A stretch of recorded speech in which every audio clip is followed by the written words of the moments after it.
Good morning. Happy New Year. We'll stand for the Pledge of Allegiance.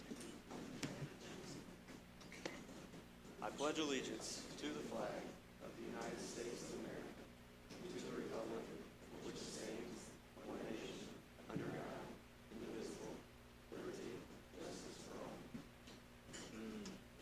Yeah. You guys are awful quiet today. That's the quietest pledge. All right, Jimmy, it's your meeting. All right, we'll change the order of the agenda a little bit, do the organization first and then minutes. Open up the floor for nominations for president of the commissioners for this year. Make a motion to make Commissioner Morris president. Second. All those in favor, or are there any others, I guess? All those in favor? Aye. Aye. Aye. Okay, Mr. President, you're in charge. Okay. And let's get a pro tem. I would nominate Mr. Schweitzer. Second. All those in favor? Aye. All right. Okay, we're on to the minutes and claims from the auditor. Okay, we've got payroll for December 23rd, 2022 in the amount of $1,254,007.89 to be approved. Make a motion to approve. Second. All those in favor, by aye. Aye. Aye. And then we have the claim docket for December 17th through December 23rd, the amount of $1,787,897.02. Motion to approve. Second. And next, we've got the last. Aye. Aye. Aye. Okay. And then we have the last claim docket for last year, December 24th through the 30th, for $1,398,812.23. Make a motion to approve. Second. Aye. Aye. Aye. And then for the minutes, we've got the December 20th regular meeting minutes to approve. And our most recent commissioner won't have a vote on this, but I would make a motion to approve it. Second. Aye. Aye. Aye. Okay. And then lastly, have the rezoning meeting for December 20th minutes to approve. Make a motion to approve those as well. Second. Aye. Aye. Okay. That's it. All right. Having conducted the county's business, and we would move on from to comments from the public. Any comments on the new year from the public?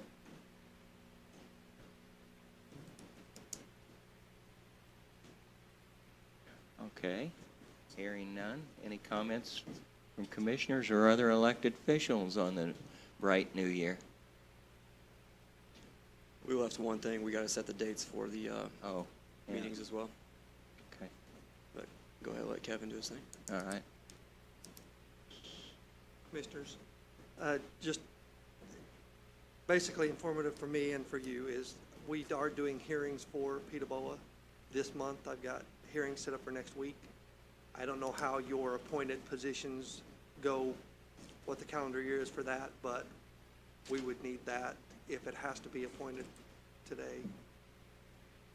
So I don't know timing-wise if it has to be. Okay, so 10th. Okay.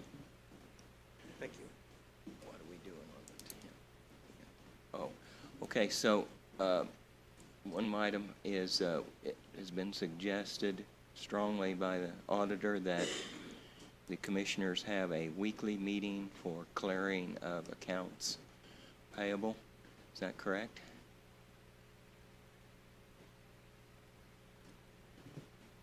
Business that comes up that you need to tend to within that 2-week period, I think would move along more efficiently if we went back to the weekly meetings.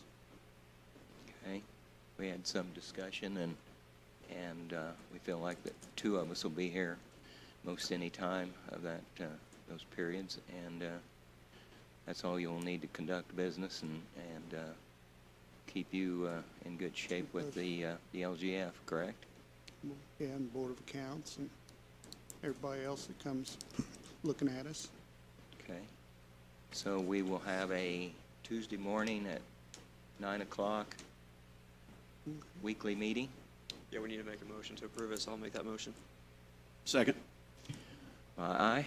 Aye? Aye. Aye. Okay.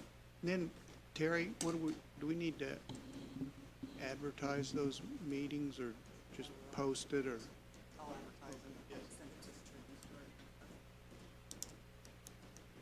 Okay. Well, I think that'll run pretty smooth on that agenda. Like I say, if two of us here, we can get through the business. We seem to get through the business pretty quickly anyway. Okay. Anything else we didn't clear Nope. up? Just comments from the commissioners or other elected officials. Well, I have a comment that I'd like to welcome our newest commissioner, Mark Klinkenbeard. I think he's going to set off on a journey to do good things for Vigo County. Thanks. Yeah, I'm excited to be here. On a positive note, I did find the bathroom. I had to ask for it, but I did find it. So, yeah, first day on the job. So, looking forward to it. My door's always open. Anybody is welcome to always come talk to me. Thanks. Yep, look forward to a good 2023. Bruce, anything you'd like to add? Todd, Josie, anybody, other department heads or elected officials? Diana? Okay. It's good to see everybody this morning, and glad that you have an interest to roll in here, and maybe it's just a break in the weather. Your commissioners didn't rest over the holidays. We had a few maintenance items to take care of, and they were taken care of, and our crew, can't say enough for our crew that made things work, from highway to maintenance to all the other offices in the county. So appreciate it, guys. Appreciate it very much.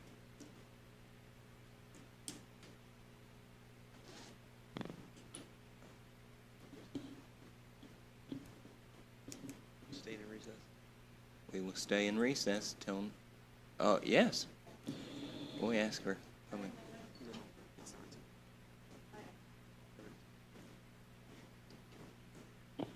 Good morning. I'm Evelyn Davis. I live in the northern part of the county. And first of all, I'm going to start with the easy part. I think it would, if you guys can get with NDOT sooner than later, would be to change the signage on the stop signs there on Durkee's Ferry Road. I was going north on 63 yesterday, and a car came up, and I know 90% of those crashes are local people who should know that stop sign is there. It's always been there. But this car came up Durkee's Ferry from the east going west, shot straight across both lines of 63 without even slowing down. And like I said, we were there. We were close enough that if we had been gone faster, it could have been a disaster. But the car didn't even slow down. So that I want to just address those stop signs again. Larry, did you want to address that we talked about some of those situations? I mean, I know you have before, but I was just saying sooner than later, but I don't know if that would even made a difference, because this car didn't even slow and like do a slow roll. They just kept going. Well, Evelyn, we've discussed with NDOT. Maybe Larry could explain some of the things we were looking at doing. Good morning. We have been in discussions with NDOT about that intersection in particular. We've had several accidents there over the last few years. It was a hot topic on our last meeting that we had with NDOT. Safety is our #1 concern in the county when it comes to traffic and things like that. So it's definitely something we're looking to improve. And we've talked over several options with NDOT on that, and they are aware of that, and we're all moving forward. So I will touch base with them again just to make sure that this needs to be addressed quickly, and we'll see what we can get done. Commissioner President, if I could read a email real quick. This came from NDOT. It says, please let me share with your findings. The concern was a traffic study is needed at this intersection, as well as additional signage. They obtained a traffic count, performed a signal warrant analysis to determine if a traffic signal is appropriate. The traffic signal warrant analysis considers traffic volume, intersection geometry, roadway environment, crash history, and engineering judgment. Our analysis shows that a signal is not recommended for this location, but they also performed a crash analysis at this intersection over the most recent 5 years. While there are crashes at this intersection, it is considered low for this type of intersection. But it does say NDOT side. However, we are going to relocate the current intersection warning signs closer to the intersection and adding a supplemental intersection warning sign in the median in both the northbound and southbound direction to help alert drivers of the upcoming intersection. This work should be completed within the next 4 months, depending on weather, scheduling, and resource availability. So I know you're talking about the stop sign side, but NDOT is working on that. And Ellen, thanks for coming by and bringing it to our attention. I mean, just because we've been working on it, you didn't know that, but anytime. I mean, I knew that you had discussed it. Well, yeah. I just, like I said yesterday, that car shot right across there in front of us again. And I said, sadly, most people that are killed there are local people. They should know there's a stop sign there. It's not like it just popped up overnight with the new highway there. Exactly. And, but my second thing is, and I know that you're all aware of this too, is about the homeless issue in Vigo County. I mean, I always realized there was a problem, but within the last month, I've came face to face with that problem. And with a woman that I've been trying to find a way to help her get into housing, and there's like one thing then another why she can't find a place to live.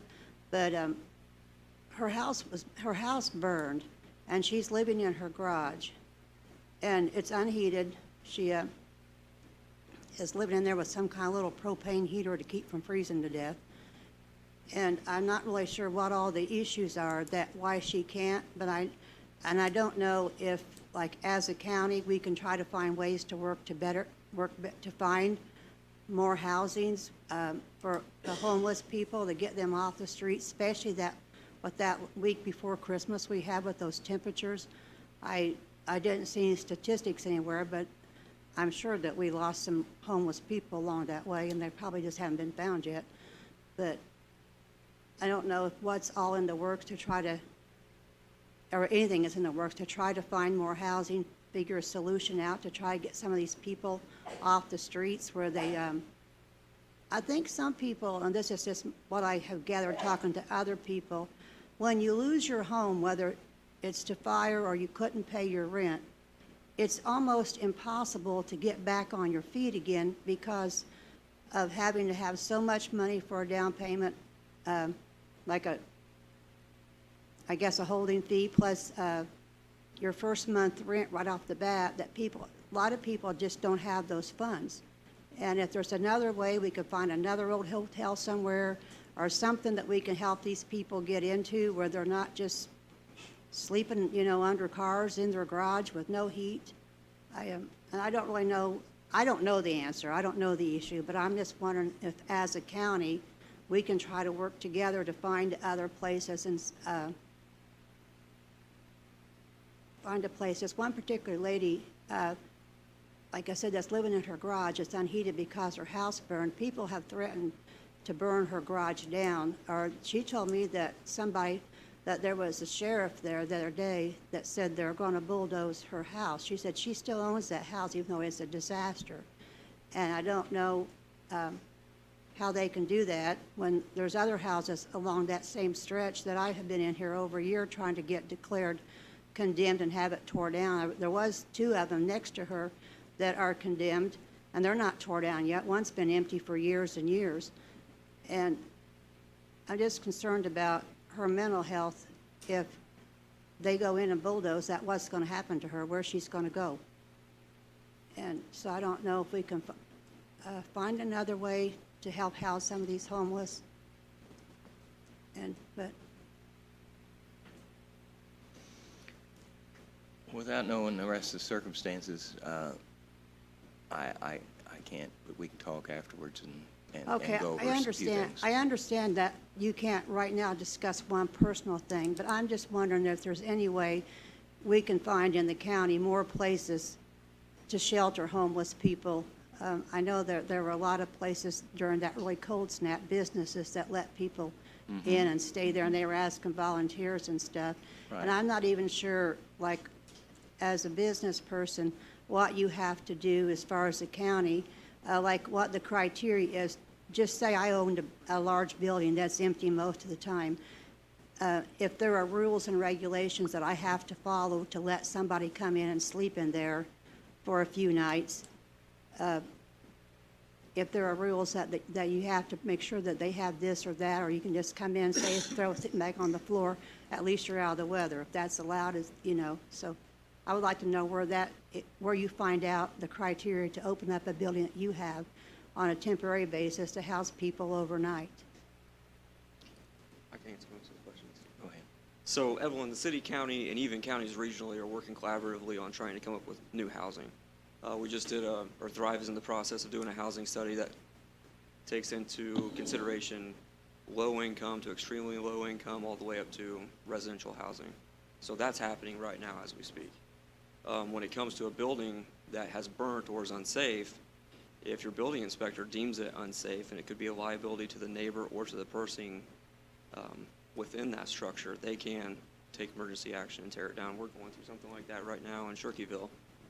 And then third, Cheryl might know more about this, but I mean, if you were going to open a building, you have to follow fire code. You couldn't have too many people in there and stuff like that. I mean, you'd have to contact, building inspection, the health department, and stuff like that if you're going to do something like that. But something to keep in mind or consider is most of those people have some type of residual, have had bad circumstances. Yes. So they may not be, your home or your business may not be the best place for them. So it's important to just try to find some place for them to go where they are safe and But safe from others as well. And that's why I asked, because I didn't know really what the rules and the laws were, to be basically, in a sense, be a good Samaritan, then wind up getting in a jam yourself because you tried to help somebody out and didn't have the right facilities for them. Yeah, I So mean, that's why I was asking that question. we all want to help as many people as possible, but without knowing their background or history and stuff like that, that's a big chance you take.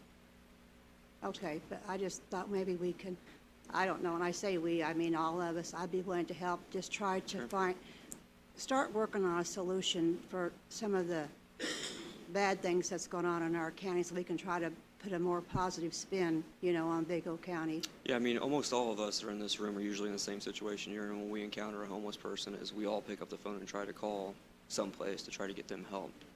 The biggest part is them to walk into the door to receive help and accept that help. Yeah. So, I mean, there's a place on our website where it has a list of phone numbers that you can go to, and you can start calling down the list like we all do and see if you can get them housed or whatever help they need. Other than that, it's just a continuing effort to try to, create something to get people safe and housed and fed, especially Okay. people with kids. So we're working on it. All right, thank you. Yep. Anything else? Any other comments? We recess.